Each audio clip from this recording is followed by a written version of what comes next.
ದಿನ 21 ಸಂಜೆ 6:30 ಇಲ್ಲಿ ಜಸ್ಟ್ ಕ್ಯೂರಿಯಸ್ ಕಾರ್ಯಕ್ರಮ ನಡೀತಾ ಇದೆ. ಇಂಡಿಯಾಗೆ ಫಸ್ಟ್ ಬಿಗ್ ಬಾಸ್ ಬಂದಿದ್ದು ಹಿಂದಿಲಿ, ನೆಕ್ಸ್ಟ್ ಬಂದಿದ್ದೆ ಕನ್ನಡದಲ್ಲಿ. ಆರ್ಟಿಸ್ಟ್ ಬೇಕು ಅಂತ ಹುಡುಕ್ತಾ ಇದ್ದೀವಿ. ಅದರಲ್ಲಿ ಒಂದು 50 ಜನ ಬಂದರೆ ಅದರಲ್ಲಿ 45 ಜನ ನಿಮ್ಮ ಸ್ಟೈಲನ್ನೇ ಕಾಪಿ ಮಾಡ್ತಿದ್ದಾರೆ. ಯಾರನ್ನಾದರೂ ಬೇರೆಯವ್ರನ್ನ ಹುಡುಕೊಡ್ರಿ. ನನ್ನ ಪ್ರಕಾರ ಟ್ಯಾಲೆಂಟ್ ಇರೋದು ದೊಡ್ಡ ವಿಷಯ ಅಲ್ಲ. ನಾನು ಇಷ್ಟು ಮಾತಾಡ್ತಿದ್ದೀನಿ ಅಂತಂದರೆ ನಾನೆಲ್ಲನೂ ಅಚೀವ್ ಮಾಡಿದ್ದೀನಿ, ನನಗೆಲ್ಲನೂ ಗೊತ್ತಿದೆ ಅಂತಲ್ಲ. ನನಗಿಂತ ಹೆಚ್ಚು ಕೆಲಸ ಮಾಡಿರಬಹುದು ಅಥವಾ ನನಗಿಂತ ಇನ್ನಷ್ಟು ಟ್ಯಾಲೆಂಟ್ ಇರುವಂಥ ವಾಯ್ಸ್ ಆರ್ಟಿಸ್ಟ್ಗಳು ನಮ್ಮ ಕನ್ನಡದಲ್ಲೇ ಇದ್ರೂ ಕೂಡ ನನಗೆ ತುಂಬಾ ರೆಕಗ್ನಿಷನ್ ಸಿಕ್ಕಿದೆ. ಅದು ಯಾಕೆ ಗೊತ್ತಿಲ್ಲ. ಇವತ್ತಿನ ಜನ್ರೇಷನ್, ಇವತ್ತಿನ ವರ್ಲ್ಡ್ ಹೆಂಗಿದೆ ಅಂತಂದರೆ ಟೆಕ್ನಾಲಜಿ ಎನ್ನುವಂಥ ಪೆಡಂಭೂತ ನಮ್ಮನ್ನು, ಇಡೀ ನಮ್ಮ ಲೋಕವನ್ನೇ ಪೂರ್ತಿ ತಿರುವು ಮುರುವು ಮಾಡಿ ಹಾಕ್ಬಿಟ್ಟಿದೆ. ದೇವ್ರಿಗೆ ನಾವು ಆ್ಯಪ್ಲಿಕೇಶನ್ ಕೊಟ್ಟರೆ ಅಲ್ಲಿಂದ ರಿಸಲ್ಟ್ ಬರೋದು ಸ್ವಲ್ಪ ನಿಧಾನ ಆಗ್ಬೋದು. ಬಟ್ ದೈವಗಳಿಗೆ ನಾವು ಇದು ಮಾಡಿದ ತಕ್ಷಣ ಅವು ತಕ್ಷಣ ಅಲ್ಲೇ ನಮಗೆ ಇದು ಮಾಡ್ತವೆ ಅಂತ ಹೇಳ್ಕೊಂಡು, ಅಷ್ಟು ನಮಗೆ ಹತ್ತಿರವಾಗಿರುವಂಥದ್ದು ಅಂತ.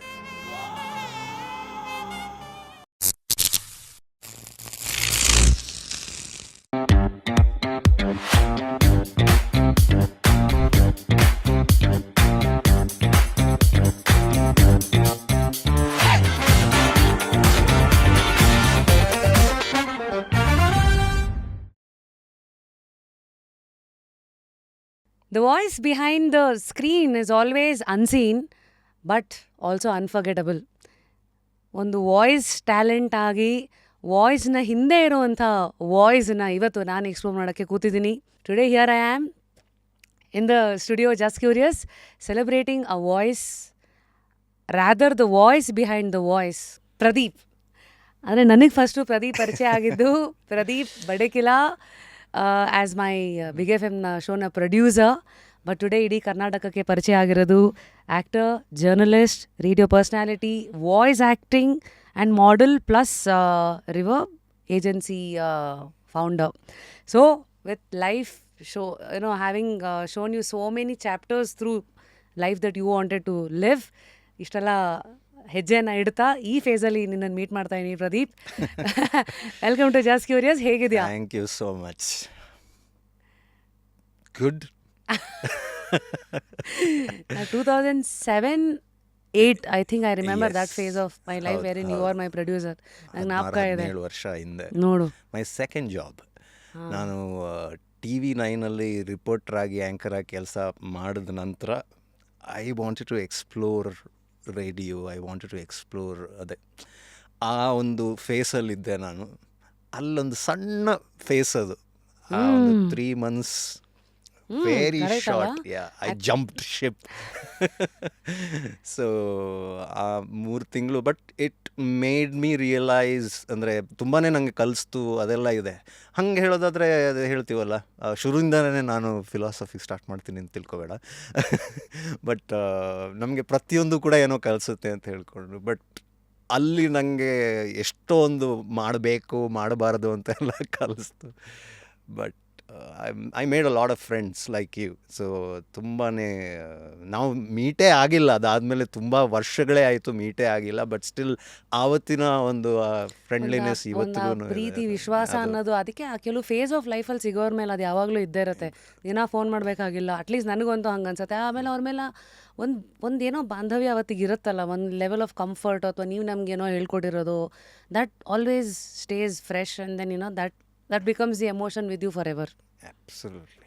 15,000 plus voice overs, 16 years of... That was very long ago, I think. ಈಗ ದಿನ ಜಾಸ್ತಿ ಆಯ್ತಾ? ಗೊತ್ತಿಲ್ಲ, ಲೆಕ್ಕ ಇಟ್ಟಿಲ್ಲ. ಟು ಬಿ ಆನೆಸ್ಟ್, ಲೆಕ್ಕನೇ ಇಟ್ಟಿಲ್ಲ. ಇಲ್ಲಿ ಇವಾಗ ಬರೋದಕ್ಕಿಂತ ಮುಂಚೆನೇ I did about 5-6 voice overs. This was till now. Should I just say 20,000 plus voice overs? ಗೊತ್ತಿಲ್ಲ. 20,000-30,000. ಅದು that was about 4-5 years ago. So in a year, I'm sure you're doing 5,000 to 6,000 voiceovers? A minimum of that. Crazy. So let's say for conversation's sake, 25,000 to 30,000 voiceovers, 16 years of experience. But our bhashanali you can do a lot of voiceovers. So like they say, a good voice can make an ordinary script extraordinary. ಈಗ ಉದಾಹರಣೆಗೆ ನಾನು ನೀನು ಮಾತಾಡೋದೇ ತೊಗೊಳ್ಳೋಣ. ನಂದೊಂದು nasal voice tone ಇದೆ, ಪಟ ಪಟ ಪಟ ಮಾತಾಡೋದೇ ನನ್ನ ಸ್ಟೈಲು. ಅದು ಈಗ ನೀನು ನನ್ನ ಡೆಡ್ ಆಪೋಸಿಟ್ಟು. ನೀನು ಪ್ರತಿಯೊಂದನ್ನು ಒತ್ತಿಟ್ಟು ಸ್ಪಷ್ಟವಾಗಿ ನಿನ್ನ ಸ್ಟೈಲ್ ಅದು ಬಿಡಿಸಿಟ್ಟು. ಸೊ ನಮ್ಮ ಜನಗಳ ಕಿವಿಗೆ ಎರಡೂ ಕೇಳಿಸಿದೆ, ಎರಡನ್ನೂ ಇಷ್ಟಪಡ್ತಾರೆ, ಎರಡನ್ನೂ ವಿರೋಧಿಸೋರು ಎಲ್ಲ ಥರದವರು ಇದ್ದಾರೆ. So my curiosity to you, I mean in you is firstly, ಜನಗಳ ಕ್ಯೂರಿಯಾಸಿಟಿನೂ ಅದೇ, ಈ ಬಿಗ್ ಬಾಸ್ ಅನ್ನೋ ಒಂದು ನಿನ್ನ ಒಂದು ಕರಿಯರ್ನ ಒಂದು ಬಿಗ್ಗೆಸ್ಟು ಐಡೆಂಟಿಟಿ ಏನದಾಗಿದೆ, ಇದು ಸ್ಟಂಬಲ್ ಆಗೋಕ್ಕೂ ಮುಂಚೆ, ಅಂದರೆ ಇದು ನಿನಗೆ ಬರೋಕ್ಕೂ ಮುಂಚೆ ನಿನ್ನ ಲೆಕ್ಕಾಚಾರಗಳೇನಿತ್ತು? Because by then Big Boss was already hit show ಅಲ್ವಾ ಬೇರೆ ಭಾಷೆಗಳಲ್ಲಿ. ಕನ್ನಡಕ್ಕೆ ಇದನ್ನು ತಂದಾಗಲೂ ಫಸ್ಟ್ ಬೇರೆ ಯಾರೋ ಇದ್ದರು ಆ ವಾಯ್ಸು. ಸೊ ಈ ಥರದಕ್ಕೆ ಇರಲಿಲ್ಲ ಫಸ್ಟಿಂದಲೂ ನೀನೇನಾ? Well, I tell you the story. ಇಂಡಿಯಾಗೆ ಫಸ್ಟ್ ಬಿಗ್ ಬಾಸ್ ಬಂದಿದ್ದು ಹಿಂದಿಲಿ, ನೆಕ್ಸ್ಟ್ ಬಂದಿದ್ದೆ ಕನ್ನಡದಲ್ಲಿ. ಆವಾಗ ಈ ಟಿ ವಿ ಆಗಿತ್ತು, ಈಗ ಕಲರ್ಸ್ ಆಗಿದೆ. ಫಸ್ಟ್ ಸೀಸನ್ ವಾಸ್ ಈ ಟಿ ವಿ. ಹೌದು. ನಾನು ಎಕ್ಸಾಕ್ಟ್ ಯಾವ ವರ್ಷ ಅಂತ ನಂಗೆ ಮರ್ತು ಹೋಗಿದೆ, ಬಟ್ ಇಟ್ಸ್ ಬೀನ್ 13-14 ಇಯರ್ಸ್ ಆಯಿತು ನಾನು ಈ ಟಿ ವಿ ಪ್ಲಸ್ ಕಲರ್ಸ್ದು ಅಫಿಷಿಯಲ್ ವಾಯ್ಸ್ ಆಗಿ. ಅಂದರೆ ಅದ್ರ ಬರೋ ಎಲ್ಲ ಪ್ರೋಮೋಸ್ದು ವಾಯ್ಸ್ ಮಾಡೋದು. Voice of the station, voice of the station ಅನ್ನೋ ಥರ voice of the channel. Right. ನೀವು ರೇಡಿಯೋದಿಂದ ಬಂದಿದ್ದೀರಾ, ನಾವು ಟಿ ವಿ ಚಾನಲಿಂದ ಬಂದಿದ್ದೀವಿ. ಸೊ ಅಲ್ಲಿ ಅದು ಲಾಂಚ್ ಆಗೋದಕ್ಕೆ ರೆಡಿ ಆಗ್ತಾ ಇತ್ತು. ಆಗಷ್ಟೇ ಈ ಟಿ ವಿ ಅನ್ನೋದು ಕಲರ್ಸ್ ಆಗುವಂಥ ದಾರಿಲಿತ್ತು. ಅಷ್ಟೊತ್ತಿಗೆ ಬಿಗ್ ಟಿಕೆಟ್ ಶೋಸ್ ಕೂಡ ಅವರು ಅಂದರೆ ಲಾಂಚ್ ಮಾಡೋ ತಯಾರಿಲಿದ್ದರು. ಆವಾಗ ಹಿಂದಿಲಿ ಹಿಟ್ಟಾಗಿದ್ದಂಥ ಬಿಗ್ ಬಾಸನ್ನು ಕನ್ನಡಕ್ಕೆ ತರುವಂಥ ಯೋಚನೆ ಮಾಡ್ತಾ ಇರಬೇಕಿದ್ರೆ ನನ್ನ ಹತ್ರ ಬಂದು ಹೇಳಿದರು, ಹಿಂಗಿದೆ, we need a voice for the big boss, ಇದು ಕಮಾಂಡಿಂಗ್ ವಾಯ್ಸ್. ಅಲ್ಲಿ 2 ವಾಯ್ಸ್ ಇದೆ. So one is commanding voice, one is narrator voice. ನನಗೆ ಗೊತ್ತಿರೋ ಕೆಲವು ವಾಯ್ಸ್ ಆರ್ಟಿಸ್ಟ್ಗಳನ್ನು ಸಜೆಸ್ಟ್ ಮಾಡಿದೆ. ಅದರಲ್ಲಿ ಒಬ್ಬರು ಅಲ್ಲಿ ಕಮಾಂಡಿಂಗ್ ವಾಯ್ಸ್ ಆಗಿ ಮಾಡಿದ್ರು. ಅವರು ಅಲ್ಲಿ ಒಳಗಡೆ ಇರುವಂತಹ ಕಂಟೆಸ್ಟೆಂಟ್ಸ್ಗೆ ಅಥವಾ ಪಾರ್ಟಿಸಿಪೆಂಟ್ಸ್ಗೆ ಏನೇ ಕಮಾಂಡ್ ಮಾಡೋದಿದ್ರು ಕೂಡ ಆ ವರ್ಡ್ ಹೇಳೋ ಥರನೇ ಅವ್ರು ಕಮಾಂಡ್ ಮಾಡ್ತಾರೆ. ಇದು ಬಿಗ್ ಬಾಸ್ ಅಂತ ಹೇಳೋದು. ಆದರೆ ನಾನು ಸೀಸನ್ 1 ಇವತ್ತಿನವರೆಗೆ, ಅಂದರೆ ಈಗ ಸೀಸನ್ 11 ಇದರ ತನಕ, I have been working as the narrator voice. Season 2 ಮಾತ್ರ ಬೇರೆ ಚಾನಲ್ಗೆ ಹೋಯಿತು, ಅದು ಮಾಡಿಲ್ಲ ನಾನು. So out of 11 seasons plus OTT, so I have done ಅಂದರೆ 10+1 seasons ನರೇಟರ್ ವಾಯ್ಸ್ ನಾನು ಮಾಡಿರೋದು. ಜನರಿಗೆ ಈ ವ್ಯತ್ಯಾಸ ಗೊತ್ತಿಲ್ಲದೆ ಇರೋದ್ರಿಂದ ಸ್ವಲ್ಪ ಕನ್ಫ್ಯೂಸ್ ಆಗಿದೆ. ಪ್ಲಸ್ ನಾನಾಗೆ ಎಲ್ಲೂ ಕೂಡ ಇನಿಷಿಯಲಿ ಇದ್ರ ಬಗ್ಗೆ ಹೇಳೂ ಇರಲಿಲ್ಲ. ಬೈ ಚಾನ್ಸ್ ಎಲ್ಲೋ ಒಂದು ಕಡೆ ಯಾವುದೋ ಒಂದು ಪೋಸ್ಟಲ್ಲಿ ಯಾರೋ ನನ್ನನ್ನು ಇದು ಮಾಡಿ ನನ್ನ ವಾಯ್ಸ್ ಓವರ್ದಿದ್ದು ಹಾಕಿದಾಗ ಅದೆಲ್ಲಿಗೋ ಕನೆಕ್ಟ್ ಆಗಿ, ಇವ್ರದ್ದು ಬಿಗ್ ಬಾಸಲ್ಲಿದೆ ವಾಯ್ಸ್ ಅಂತ ಹೇಳಿ ಅದಾಗಿ ದ್ಯಾಟ್ ಬಿಕೇಮ್ ಅಂದರೆ viral thing. And then people started asking me questions. Initially I started denying, but I've come this far. Firstly, thank you for helping us understand. Big boss ಅಲ್ಲೂ commanding voice ಒಂದಿದೆ, narrative voice ಒಂದಿದೆ ಅಂತ. ನಿಮ್ಮ voice over ಉದಾಹರಣೆಗೆ narrative voice ನಿಮ್ಮದೇ ಅಲ್ವಾ? So ಅದೆಲ್ಲ ಅವ್ರು ಮೊದಲೇ ಸ್ಕ್ರಿಪ್ಟ್ ಕೊಟ್ಬಿಟ್ಟಿರ್ತಾರೆ, ನೀವು ಅದನ್ನ ರೆಕಾರ್ಡ್ ಅಂದರೆ ನನ್ನ ನರೇಟಿವ್ ವಾಯ್ಸ್ ಅಂತಂದರೆ ಅದರಲ್ಲಿ ಅದೇ ಆ ಟೈಮ್ ಅದೆಲ್ಲ ಬರುತ್ತಲ್ಲ, ಗಂಟೆ 6 ಗಂಟೆ ದಿನ 21 ಸಂಜೆ 6:30 ಇಲ್ಲಿ ಜಸ್ಟ್ ಕ್ಯೂರಿಯಸ್ ಕಾರ್ಯಕ್ರಮ ನಡೀತಾ ಇದೆ ಅಂತ ಹೇಳ್ಕೊಂಡು. ಸೊ ಈ ಥರ ಸ್ಕ್ರಿಪ್ಟ್ ಎಲ್ಲೆಲ್ಲ ಅಗತ್ಯ ಇದೋ ಅಲ್ಲಿ ಸ್ಕ್ರಿಪ್ಟನ್ನು ಬಳಸ್ತಾರೆ. ಬಟ್ ಯೂಶ್ವಲಿ ಇದೆಲ್ಲ ಪ್ರೀ ರೆಕಾರ್ಡೆಡ್ ಆಗಿರುತ್ತೆ. ಪ್ಲಸ್ ಪ್ರೋಮೋಸ್ ಬಂದಿರುತ್ತೆ. ಸೊ ಆ ಪ್ರೋಮೋ ಸ್ಕ್ರಿಪ್ಟ್ಗಳನ್ನು ರೆಕಾರ್ಡ್ ಮಾಡಿ ಕಳಿಸ್ತೀನಿ. ಪ್ಲಸ್ ಚಾನಲ್ದೇ ಆಗಿದ್ದರು ಅಷ್ಟೇ. ನಾನು ಸಾಧಾರಣ ಒಂದು 15+ ಇಯರ್ಸಿಂದ ನಾನು ಎಲ್ಲಿದ್ದೀನೋ ಅಲ್ಲಿಂದ ರೆಕಾರ್ಡ್ ಮಾಡಿ ಕಳಿಸು. ನನ್ನ ಹತ್ರ ಒಂದು ಮೈಕ್ ಇರುತ್ತೆ. ಸೊ ಅದರಿಂದ ರೆಕಾರ್ಡ್ ಮಾಡಿ ನಾನು ಅದನ್ನು ಕಳಿಸ್ತಿರ್ತೀನಿ. ಸೊ 2G ಜಮಾನದಿಂದ 5Gವರೆಗೆ ಇವಾಗ ರೆಕಾರ್ಡ್ ಎಲ್ಲಿದ್ದೀನೋ ಅಲ್ಲಿಂದ ಮಾಡಿ ಕಳಿಸೋದು. ಸೊ ಇನ್ಫ್ಯಾಕ್ಟ್ ನಾವು ಈ ಶೋ ಶುರು ಹಾಕೋ ಮುಂಚೆ ನಾನು ಕೊರಗಜ್ಜ ದೇವಸ್ಥಾನಕ್ಕೆ ಹೋಗಿ ಅಲ್ಲೇನೋ ಶೂಟ್ ಇತ್ತಂತ ಮಂಗಳೂರಿಗೆ ಹೋದಾಗ ಕೊರಗಜ್ಜನಿಗೆ ನಮಸ್ಕಾರ ಹಾಕಿ ಬೀಡ ಎಲ್ಲ ಇಟ್ಟು ಬಂದಿದ್ದೆ. ನಾನು ಕರೆದವರೆಲ್ಲ ಬರಬೇಕು ಅಂತ. ನನಗೆ ಇವತ್ತಿಗೂ ಅದು ಆ ದೈವದ ಮೇಲೆ ಒಂದು ವಿಶೇಷ ಪ್ರೀತಿ. ನಾನು ಬೆಂಗಳೂರಿನವಳಾದ್ರೂ ನನಗೊಂದು ಹೀಗೆ ಸೋಷಿಯಲ್ ಮೀಡಿಯಾ ಮೂಲಕ ಕೇಳಿ ಅದು ಗುರುತಾಗಿ ನಾನು ನಂಬಿಕೆ ಇಟ್ಟು ಇವತ್ತು ಎಲ್ಲರೂ ಬರ್ತಾ ಇದ್ದಾರೆ. ಅದು ನಾನು ನೋಡಿದ್ದೀನಿ ಆ ಹಾದಿ. ನಾವು ಮೊದಲು ಕರೆದಾಗ ಜನ ಹೇಗೆ ಬರ್ತಿದ್ರು, ಹೇಗೆ ಸ್ಪಂದಿಸ್ತಾಯಿದ್ರು, ಇವತ್ತು ಹೇಗಾಗಿದೆ ಅದು ನಂಗೆ ಗೊತ್ತಿಲ್ಲ. ನೀವು ಅವರಿಗೆ ಕ್ರೆಡಿಟ್ ನಾನಂತೂ ಕೊಡೋಕ್ಕೆ ಇಷ್ಟಪಡ್ತೀನಿ. ಯಾಕೆ ಇದನ್ನು ಕೇಳಿದೆ ಅಂದರೆ, ಬೆಂಗಳೂರಿನವ್ರಿಗೆ ಈ ಥರ ದೈವದ ಬಗ್ಗೆ ತುಂಬ ಪ್ರೀತಿ, ನಂತರದ್ದೇ ಸಾವಿರಾರು ಉದಾಹರಣೆಗಳಿದೆ. ಬಟ್ ನೀವು ಅಲ್ಲಿಯವರೇ ಅದನ್ನು ನೋಡಿ ಅದ್ರ ಜೊತೆಗೆ ಬೆಳೆದವರಲ್ವ. ಹಾಗಾಗಿ ಆ ಥರದ್ದು ದೇವರಿಗೆ ಯೂಶಲಿ ಏನು ಕೇಳ್ಕೊತಾರೆ, ಅಲ್ಲಿ ಆಫರಿಂಗ್ಸ್ ಏನು? ಈ ದೈವಗಳು ನನ್ನ ಅಂಡರ್ಸ್ಟ್ಯಾಂಡಿಂಗಲ್ಲಿ, ನಾನು ಇನ್ ಜನರಲ್ ದೈವಗಳ ಬಗ್ಗೆ ಹೇಳೋದಾದರೆ, ಯಾವುದೇ ದೈವಗಳಿರಬಹುದು, ಅದರಿಂದ ನಮಗೆ ಈಗ ಅದಕ್ಕೆ ತೊಂದರೆ ಕೊಟ್ಟರೆ ಅಥವಾ ಅದಕ್ಕೆ ವಿರುದ್ಧವಾಗಿ ನಡೆದ್ರೆ ನಮಗೆ ಅದರಿಂದ ಪ್ರಾಬ್ಲಮ್ ಆಗೋದು ಸುಲಭದಲ್ಲೇ, ಒಳ್ಳೇದಾಗೋದು ಸುಲಭದಲ್ಲೇ. ದೇವ್ರಿಗೆ ನಾವು ಆ್ಯಪ್ಲಿಕೇಶನ್ ಕೊಟ್ಟರೆ ಅಲ್ಲಿಂದ ರಿಸಲ್ಟ್ ಬರೋದು ಸ್ವಲ್ಪ ನಿಧಾನ ಆಗ್ಬೋದು. ಬಟ್ ದೈವಗಳಿಗೆ ನಾವು ಇದು ಮಾಡಿದ ತಕ್ಷಣ ಅವು ತಕ್ಷಣ ಅಲ್ಲೇ ನಮಗೆ ಇದು ಮಾಡ್ತವೆ ಅಂತ ಹೇಳ್ಕೊಂಡು, ಅಷ್ಟು ನಮಗೆ ಹತ್ತಿರವಾಗಿರುವಂಥದ್ದು ಅಂತ ಹೇಳ್ಕೊಂಡು. ಯಾಕಂತಂದರೆ ನಮ್ಮ ಮನುಷ್ಯ ರೂಪದಲ್ಲಿದ್ದವರು ಅಥವಾ ಈ ಒಂದು ಟ್ರಾನ್ಸಿಷನ್ನಲ್ಲಿರುವಂಥ ಆ ಒಂದು ಫಾರ್ಮ್, ಅದು ಪೂರ್ತಿ ದೇವರು ಅಲ್ಲ, ಪೂರ್ತಿ ಮಾನವರು ಅಲ್ಲ. ಸೊ ಆ ರೀತಿಯ ಒಂದು ಕನೆಕ್ಷನ್ ಇರುತ್ತೆ ಅಲ್ಲಿ, ಆ ಒಂದು ದೈವಿ ಶಕ್ತಿಯನ್ನು ಹೊಂದಿರುವಂಥವು. ಹಾಗಾಗಿ ಶೀಘ್ರ ಕೋಪನೂ ಬರುತ್ತೆ. ಸೊ ಶೀಘ್ರವಾಗಿ ಇದು ಆಗ್ತವೆ, ಸಮಾಧಾನ. ಸಂಪೂರ್ಣವಾಗಿ ಶರಣ ಆದರೆ ಕೂಡಲೇ ರಿಸಲ್ಟು ಸಿಗುತ್ತೆ. ದೇವರಿಗೂ ಅಷ್ಟೇ, ನಾವು ಸಂಪೂರ್ಣವಾಗಿ ಶರಣಾಗಿದೆ, ಬಟ್ ಅವನು ಟೆಸ್ಟ್ ಜಾಸ್ತಿ ಮಾಡ್ತಾನೆ, ನಮ್ಮನ್ನು ಕಾಯಿಸ್ತಾನೆ. ನೀವು ಯಾವುದೇ ದೇವ್ರ ಹತ್ರ ಆದರೂ ಅಷ್ಟೇ, ಅದೊಂದು ಸ್ವಲ್ಪ ಟೆಸ್ಟ್ ಮ್ಯಾಚ್ ಥರ. ಸೊ ಸ್ವಲ್ಪ ಲಾಂಗ್ ಟರ್ಮ್ ಅದು ವಿಷಯ ಬಂದ ಕಾರಣ. ಹೌದು, ಹಾಗೆ.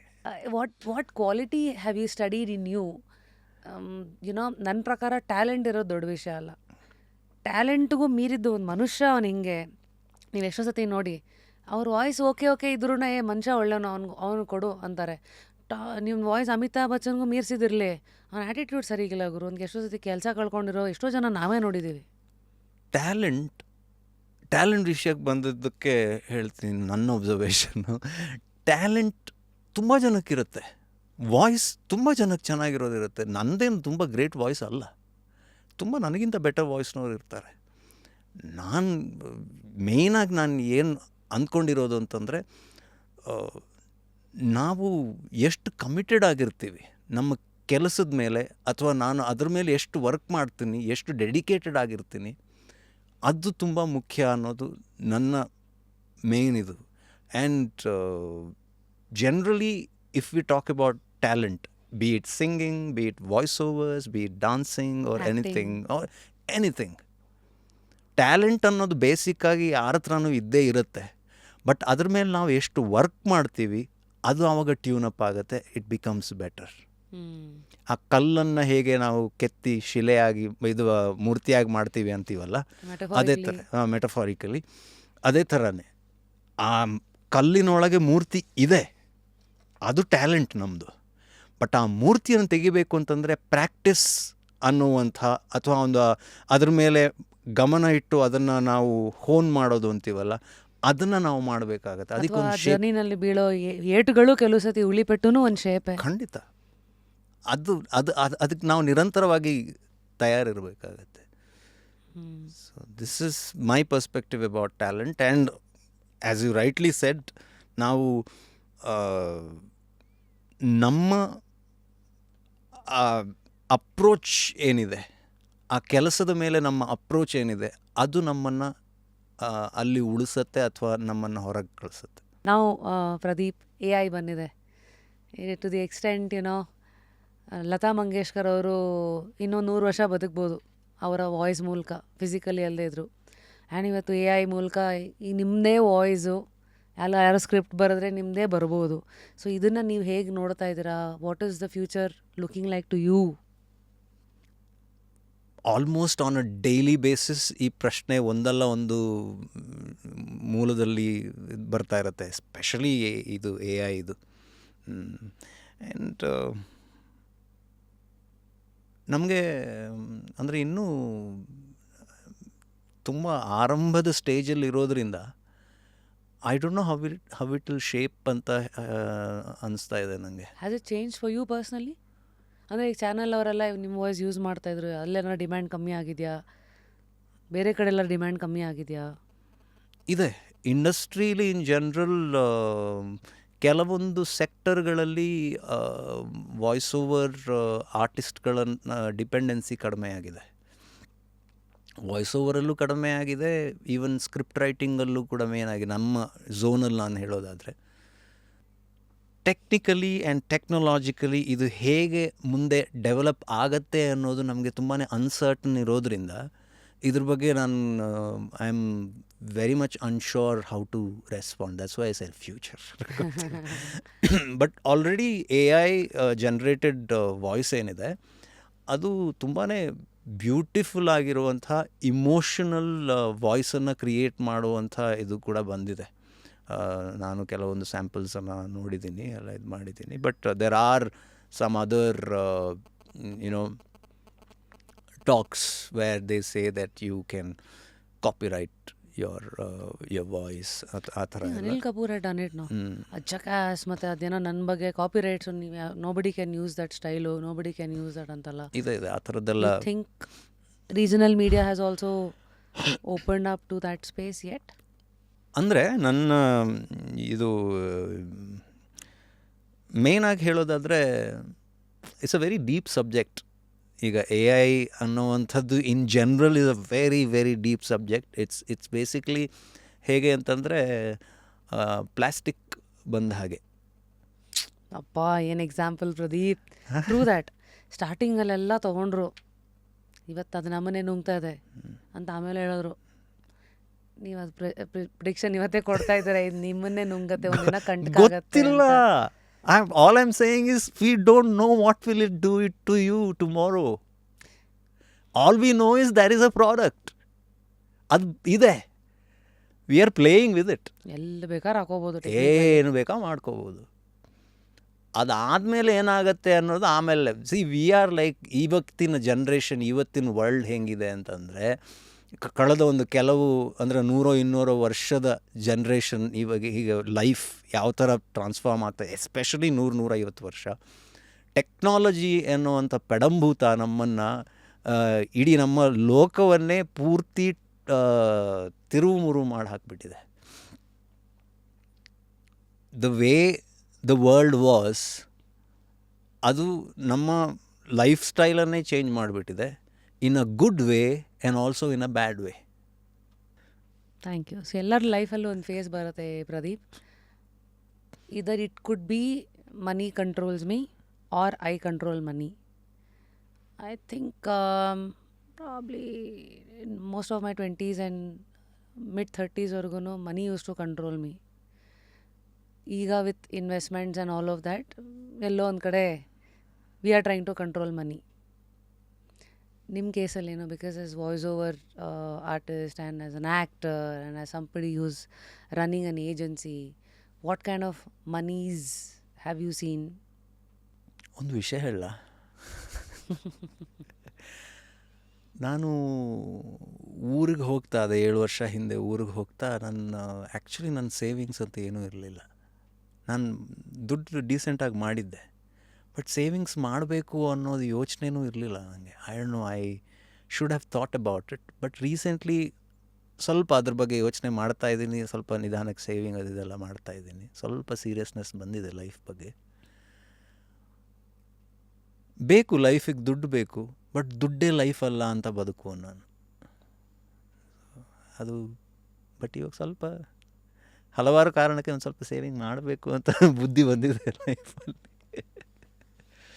ಹಾಗೆ literally I had no savings in my ಇದು, ಅಥವಾ ಏನು SIP ಇರ್ಬೋದು, ಅಥವಾ ಮ್ಯೂಚುವಲ್ ಫಂಡ್ ಅದರಲ್ಲಿ ಯಾವುದೇ ಇದು ಇರ್ಬೋದು, ಅಥವಾ FD ಇರ್ಬೋದು, ಅಥವಾ ಗೋಲ್ಡಲ್ಲಿ ಇನ್ವೆಸ್ಟ್ ಮಾಡೋದಿರ್ಬೋದು, ಅಥವಾ ಸ್ಟಾಕ್ ಅಂತೂ ಇಲ್ಲವೇ ಇಲ್ಲ. ಇವತ್ತಿಗೂ ನಾನು ಸ್ಟಾಕಲ್ಲಂತೂ ಇನ್ವೆಸ್ಟ್ ಮಾಡಲ್ಲ. I feel it's a gamble. So of course long term is fine, ಅದಕ್ಕೆ mutual fund is a better option ಅಂತ ನಾನು ಅಂದ್ಕೋತೀನಿ.